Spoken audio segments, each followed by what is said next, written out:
Hey guys, welcome back to another video of TechTip channel. Hope you guys having a nice day. In this video, I'm gonna show you how can you manage and reply to comments in Meta Business Suite. So guys, at first let's just go to Meta Business Suite. Also, you can go to the URL which is business.facebook.com. Now after that, here you can see inbox. If you just click on inbox, you will see all of kind of messages here. As you can see, all messages.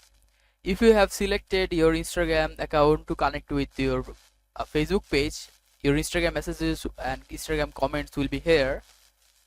Now to manage Facebook comments, you can just go to Facebook comments like clicking here, and here you can see there is a comment here.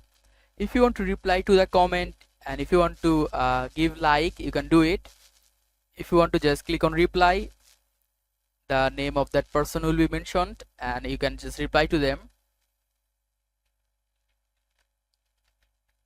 like this. You can also give a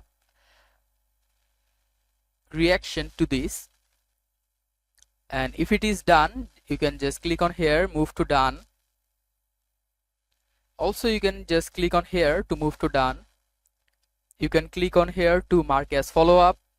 You can also move it to spam if you click on here. You can also handle your Instagram comments as well. Your Instagram comments will be shown here. So guys, that's how you can manage Facebook page comments on Meta Business Suite. Hope you find this video helpful. If you have found this video helpful, then give a thumbs up and don't forget to subscribe to TechTip channel. Thank you very much for watching the video.